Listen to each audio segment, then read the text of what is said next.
Hi ಗೆಳೆಯರೇ, ನಮಸ್ಕಾರ. ನಾನು ನಿಮ್ಮ ಆನಂದ್ ಹನಗಡ್ಕರ್. ಸ್ನೇಹಿತರೆ, ಇವತ್ತು ತಮಗಾಗಿ ನಾನು ಮತ್ತೊಂದು ಹೊಸ ವಿಡಿಯೋದೊಂದಿಗೆ ಇವತ್ತು ನಿಮ್ಮ ಮುಂದೆ ಬಂದಿದ್ದೇನೆ. ಇವತ್ತಿನ ವಿಷಯ ಒಂದು ಪುರಾತನ ಕಾಲದ್ದಿದೆ. ಅದೇನೆಂದರೆ ಸತ್ಯವಾನ ಸಾವಿತ್ರಿಯ ಒಂದು ಕತೆ. ಸತ್ಯವಾನ ಸಾವಿತ್ರಿಯ ಕಥೆಯನ್ನು ಇವತ್ತಿನ ಕಾಲದ ಮಕ್ಕಳು ಕೇಳಿರಲಿಕ್ಕಿಲ್ಲ. ಯಾಕಂದರೆ ನಮ್ಮ ಹಿಂದಿನ ಕಾಲದಲ್ಲಿ ನಮ್ಮ ಅಜ್ಜಿ ತಾತ ಹಾಗೂ ನಮ್ಮ ತಂದೆ ತಾಯಿಯರು ನಮಗೆ ಈ ಚಂದಮಾಮನ ಕಥೆಯನ್ನು ಅಥವಾ ಹಳೆಯ ಪುರಾತನ ಕಥೆಗಳನ್ನು ನಮಗೆ ಹೇಳ್ತಾಯಿದ್ರು. ಆವತ್ತಿನ ಕಾಲದಲ್ಲಿ ಇವತ್ತಿನ ಥರ ಮೊಬೈಲು ಹಾಗೂ ಟಿ ವಿಗಳು ಜಾಸ್ತಿ ಇರಲಿಲ್ಲ. ಅವತ್ತು ನಾವು ಏನೇ ಟೈಮ್ ಪಾಸ್ಗೆ ಅಂತ ಕೇಳಿದ್ರು ಸಹಿತ ಅಜ್ಜಿ ತಾತನ ಕಥೆಗಳನ್ನ ಕೇಳ್ತಾ ಇದ್ವಿ, ಅಪ್ಪ ಅಮ್ಮನ ಕಥೆಗಳನ್ನ ಕೇಳ್ತಾ ಇದ್ವಿ. ಅವರು ತಮ್ಮ ಜೀವನದಲ್ಲಿ ಅವರಿಗೆ ಯಾರಾದರೂ ಹೇಳಿರ್ತಾರಲ್ಲ, ಅವ್ರ ಹಿಂದಿನ ತಾತ ಅಜ್ಜಿಯಂದರು ಆ ಕಥೆಗಳನ್ನು ತಾವು ನೆನಪಿಟ್ಕೊಂಡು ಅವುಗಳನ್ನು ನಮಗೆ ಪ್ರಸ್ತುತಪಡಿಸ್ತಾ ಇದ್ದರು. ಅದೇ ರೀತಿ ನಾವು ಅದನ್ನು ತಿಳ್ಕೊಂಡು ಬೆಳ್ಕೊತ ಬರ್ತಾ ಇದ್ವಿ. ಆದರೆ ಇವತ್ತಿನ ಕಾಲದಲ್ಲಿ ಏನಾಗಿದೆ ಪರಿಸ್ಥಿತಿ ಅಂತಂದರೆ, ಮಕ್ಕಳು ಮೊಬೈಲ್ ಗೀಳಿಗೆ ಬಿದ್ದಿದ್ದಾರೆ, ಜಾಸ್ತಿ ಮೊಬೈಲನ್ನೇ ನೋಡ್ತಾ ಇದ್ದಾರೆ. ಹೀಗಾಗಿ ಅವರಿಗೆ ಚಂದಮಾಮನ ಕಥೆಗಳು ಅಥವಾ ಹಳೆಯ ಸ್ಟೋರಿಗಳು ಗೊತ್ತಿರಲಿಕ್ಕಿಲ್ಲ. ಸ್ನೇಹಿತರೆ, ಇದೇನಿದು ಇವರು ಎಲ್ಲ ಬಿಟ್ಟು ಈ ಪುರಾತನ ಕಥೆಯನ್ನು ತೆಗೆದುಕೊಂಡು ಬಂದಿದ್ದಾರೆ ಅಂತ ನಿಮ್ಗೆ ಅನಿಸ್ಬೋದು. ಸ್ನೇಹಿತರೆ, ಇದರಲ್ಲಿ ಒಂದು ವಿಶೇಷವಾದಂತಹ ಒಂದು ಪಾಯಿಂಟ್ ಇದ್ದೇ ಇದೆ. ಅದನ್ನು ಈ ಕಂಪ್ಲೀಟ್ ವಿಡಿಯೋ ಮುಗಿಯುವವರೆಗೂ ತಾವು ನೋಡಿದರೆ ಮಾತ್ರ ತಮಗೆ ಅರ್ಥ ಆಗುತ್ತೆ. ಸ್ನೇಹಿತರೆ, ಬನ್ನಿ ಸ್ನೇಹಿತರೆ, ಮುಂದಿನ ನಮ್ಮ ಏನು ಹೇಳೋದಿದೆ ಅನ್ನೋದನ್ನು ನಾನು ತಮಗೆ ವಿವರವಾಗಿ ವಿವರಿಸ್ತಾ ಹೋಗ್ತೀನಿ. ಸ್ನೇಹಿತರೆ, ಸತ್ಯವಾನ ಸಾವಿತ್ರಿ ಅನ್ನುವ ಒಂದು ಸ್ಟೋರಿ ಹಳೆಯ ಕಾಲದಲ್ಲಿತ್ತು. ಅದರ ಮೇಲೆ ಒಂದು ಸಿನಿಮಾ ಕೂಡ ಬಂದಿತ್ತು. ಅದನ್ನು ನಮ್ಮ ತಾಯಿ ನಮಗೆ ಕತೆ ಹೇಳ್ತಾ ಇದ್ಳು. ಒಂದು ದಿನ ಸಿನಿಮಾದಲ್ಲಿ ಬಂದಾಗ ಆ ಒಂದು ಕಥೆಯನ್ನು ಸಹಿತ ಅಥವಾ ಆ ಒಂದು ಚಿತ್ರವನ್ನು ಸಹಿತ ನಾವು ನೋಡಿದ್ವಿ. ಯಾವಾಗ ಅಂದರೆ ನಾವು ಚಿಕ್ಕವರಿದ್ದಾಗ. ಈ ಸತ್ಯವಾನ ಸಾವಿತ್ರಿ ಸಿನಿಮಾದಲ್ಲಿ ಏನಾಗತ್ತೆ ಅಂತಂದರೆ, ತನ್ನ ಪತಿಯ ಮರಣ ಹೊಂದಿದಾಗ ಯಮಧರ್ಮರಾಜ ಅವರ ಸಾವಿತ್ರಿಯ ಗಂಡನ ಜೀವವನ್ನು ತೆಗೆದುಕೊಂಡು ಹೋಗಲು ಬರ್ತಾನೆ. ಜೀವವನ್ನು ತೆಗೆದುಕೊಂಡು ಹೋಗಲು ಬಂದಾಗ ಆ ಸಾವಿತ್ರಿ ಅನ್ನುವಂಥ ಒಂದು ಪತಿವ್ರತೆ ಏನಿರ್ತಾಳಲ್ಲ, ಅವಳು ತನ್ನ ಗಂಡನ ಪ್ರಾಣಕ್ಕಾಗಿ ಯಮಧರ್ಮರಾಜನೊಂದಿಗೆ ಹೋರಾಡಿ ಪ್ರತಿಷ್ಠೆ ನಿಷ್ಠೆಯಿಂದ ಭಕ್ತಿಯಿಂದ ಶ್ರದ್ಧೆಯಿಂದ ಹೋರಾಡಿ ತನ್ನ ಗಂಡನ ಪ್ರಾಣವನ್ನು ಮರಳಿ ತೆಗೆದುಕೊಂಡು ಬರ್ತಾಳೆ.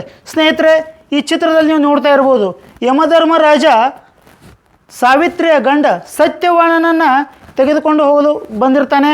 ಆ ಸಂದರ್ಭದಲ್ಲಿ ಅವಳು ಯಮಧರ್ಮರಾಜನಿಗೆ ಯಾವುದೇ ಕಾರಣಕ್ಕೂ ತನ್ನ ಗಂಡನ ಪ್ರಾಣವನ್ನು ತೆಗೆದುಕೊಂಡು ಹೋಗಲು ನಾನು ಬಿಡುವುದಿಲ್ಲ ಅಂತ ಹೇಳಿ ಹೋರಾಡಿ ಅವನಿಗೆ ಕೆಲವೊಂದು ಪ್ರಶ್ನೆಗಳ ಮೇಲೆ ಪ್ರಶ್ನೆಗಳನ್ನು ಕೇಳಿ ಅವನನ್ನು ಸೋಲಿಸಿ ಅವನ ಗಂಡನ ಪ್ರಾಣವನ್ನು ಮರಳಿ ಪಡ್ಕೊಂಡು ಬರ್ತಾಳೆ. ಸ್ನೇಹಿತರೆ, ಆದರೆ ಇವತ್ತಿನ ಯುಗದಲ್ಲಿ ಅಂದರೆ ಈ ಕಲಿಯುಗದಲ್ಲಿ ಸತ್ಯವಾನ ಸಾವಿತ್ರಿಯ ಥರ ಅಂದರೆ ಸತ್ಯವಾನನ ಸ್ಟೋರಿ ಏನಿದೆಯಲ್ಲ, ಆ ಥರ ಒಮ್ಮೆ ಕಳೆದುಕೊಂಡು ಹೋದಂಥ ಜೀವವನ್ನು ಮರಳಿ ಪಡೆಯೋದಕ್ಕೆ ಆಗುತ್ತದೆಯೇ?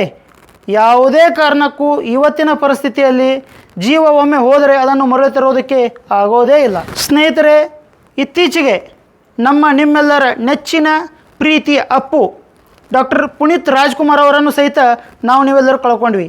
ಸ್ನೇಹಿತರೆ ನೋಡಿ, ಅತಿ ಕಡಿಮೆ ವಯಸ್ಸಿನಲ್ಲಿ ಅತ್ಯಂತ ವ್ಯಾಯಾಮ, ವಾಕಿಂಗ್ ಹಾಗೂ ಎಲ್ಲ ಅಚ್ಚುಕಟ್ಟಾಗಿ ತಾವು ಜೀವನ ನಡೆಸ್ಕೊಂಡು ಹೋಗ್ತಾ ಇರ್ತಕ್ಕಂಥವ್ರು ಯಶಸ್ವಿ ವ್ಯಕ್ತಿಗಳಲ್ಲಿ ಒಬ್ಬರು.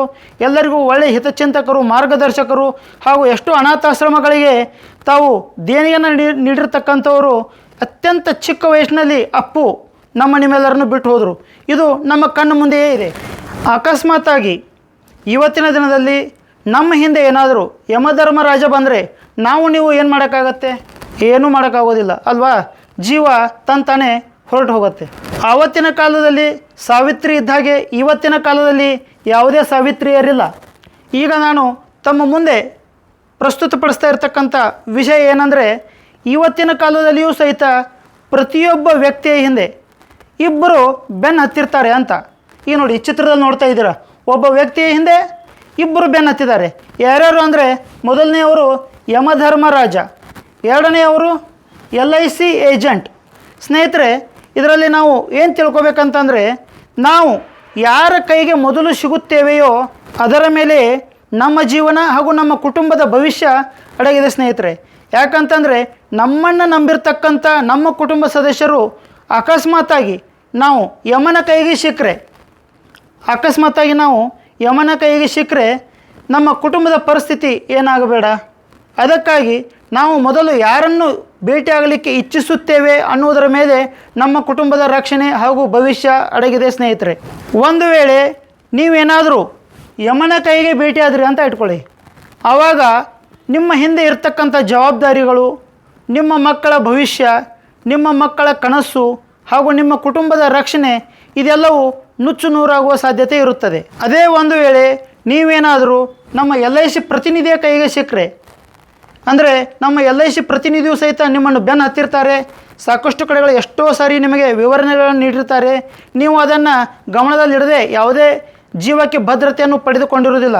ಇಂತಹ ಸಂದರ್ಭದಲ್ಲಿ ನೀವೇನಾದರೂ ಮೊಟ್ಟ ಮೊದಲನೇ ಬಾರಿಗೆ ನಮ್ಮ ಪ್ರತಿನಿಧಿಯ ಕೈಗೆ ಸಿಕ್ಕರೆ, ಅಂದರೆ LIC ಏಜೆಂಟ್ರ ಕೈಗೆ ಸಿಕ್ಕರೆ ನಿಮ್ಮ ಜೀವನವೂ ಭದ್ರವಾಗತ್ತೆ, ಜೊತೆಗೆ ನಿಮ್ಮ ಕುಟುಂಬದ ರಕ್ಷಣೆಯೂ ಕೂಡ ಆಗತ್ತೆ.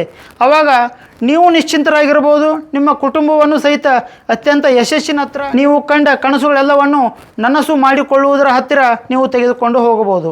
ಸ್ನೇಹಿತರೆ, ಆವತ್ತಿನ ದಿನದಲ್ಲಿ ಯಮಧರ್ಮರಾಜನ ಕೈಯಿಂದ ಜೀವವನ್ನು ಉಳಿಸಿಕೊಳ್ಳಲು ಸಾವಿತ್ರಿಯರಿದ್ದರು. ಇವತ್ತಿನ ಕಾಲದಲ್ಲಿ ಯಾವುದೇ ಸಾವಿತ್ರಿಯರು ಇರೋದಿಲ್ಲ. ಒಮ್ಮೆ ಪ್ರಾಣ ಹೋದದ್ದು ಮರಳಿ ಬರೋದಿಲ್ಲ. ಅದಕ್ಕಾಗಿ ನಾನು ನನ್ನ ಸ್ನೇಹಿತರೆಲ್ಲರಿಗೂ ವಿನಂತಿ ಮಾಡ್ಕೊಳ್ಳೋದು ಏನಂತಂದರೆ, ತಾವು ಅತ್ಯುತ್ತಮವಾದಂಥ ಜೀವ ವಿಮಾ ರಕ್ಷಣೆಯನ್ನು ಪಡ್ಕೊಳ್ರಿ, ನೀವು ಸುರಕ್ಷಿತವಾಗಿರಿ, ನಿಮ್ಮ ಕುಟುಂಬವನ್ನು ಸುರಕ್ಷಿತವಾಗಿರಿ ಅಂತ ಕೇಳ್ಕೊಳ್ತಾ ನನ್ನ ಮಾತನ್ನು ಮುಗಿಸ್ತೇನೆ. ಎಲ್ಲರಿಗೂ ಒಳ್ಳೆಯದಾಗಲಿ. ನಮಸ್ಕಾರ.